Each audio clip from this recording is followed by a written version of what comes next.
Hello viewers, আসসালামু আলাইকুম। কেমন আছেন সবাই? আশা করছি সবাই ভালো আছেন। আমিও আলহামদুলিল্লাহ ভালো আছি।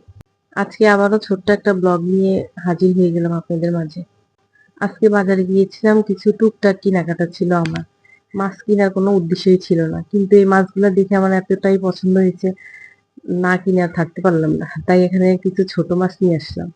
আজকে সেই মাছটা কিভাবে রান্না করছি সেটাই শেয়ার করবো আপনাদের সাথে। এই মাছটা আসলে কিছু পরিষ্কার করতে হয় না। এটাকে শুধু ভালোভাবে কয়েকবার ধুয়ে নিলেই পরিষ্কার হয়ে যায়।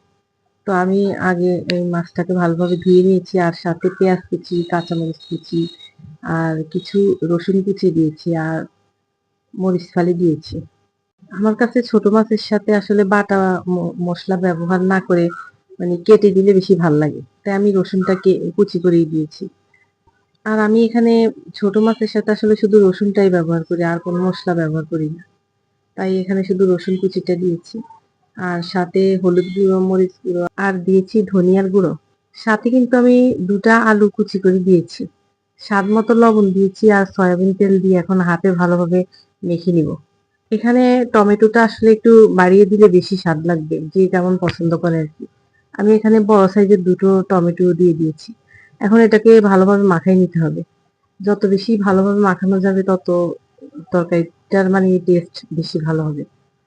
এখন মাখানো হয়ে গেছে, আমি পানি দিয়ে দিব পরিমাণ মতো। বেশি পানি দেওয়া যাবে না, যেহেতু মাছটা একদম ছোট, তাই তাড়াতাড়ি সিদ্ধ হয়ে যাবে। আর সবকিছুই কুচি করা, তাই অল্প একটু পানি দিলেই হবে। আমার সবকিছু দেওয়া হয়ে গেছে এবং মাখানো হয়ে গেছে। এখন আমি এটা চুলাতে রান্না করার জন্য বসিয়ে দিব। আপনারা কে কিভাবে এই মাছটা রান্না করে খান আমাকে কমেন্টসে জানাতে পারেন। আমরা তো এভাবেই রান্না করি।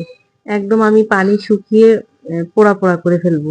ওইভাবে একরকম ভাল লাগে, আবার হালকা মাখা ঝোল রাখলেও ভাল লাগবে, কিন্তু পোড়া পোড়াটা আমার কাছে বেশি ভাল লাগে। ভিডিওর এই পর্যন্ত যদি কেউ থেকে থাকেন, আর আমার ভিডিওগুলো যদি আপনাদের কাছে ভালো লাগে, তাহলে আমার চ্যানেলটাকে সাবস্ক্রাইব করবেন, আর কমেন্টস লিখে লাইক দিয়ে আমার পাশেই থাকবেন। মুখে যখন রুচি টুচি থাকে না, কোনো কিছুই খেতে ইচ্ছে করে না, তখন আসলে এরকম ছোট মাছের চচ্চড়ি আর একটু ডাল হলেই আর কিছু লাগে না।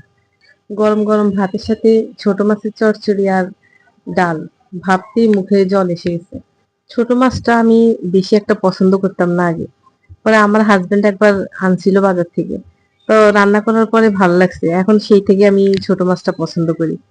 আর চোখের জন্য আসলে ছোট মাছ বেশি বেশি করে খাওয়া উচিত সবারই। এখনকার জেনারেশন তো সবার চোখে চোখে চশমা। মানে এইসব ছোট মাছ, তারপরে শাকসবজি যদি বেশি বেশি খাওয়া যায়, তাহলে আমি মনে করি চশমা ইউজ করা লাগবে না। তবে আমার বাসায় সবার সবার চোখে সমস্যা, সবাই চশমা পরে। আমার আর মনে হয় খাওয়ার পরেও ঠিক হবে না।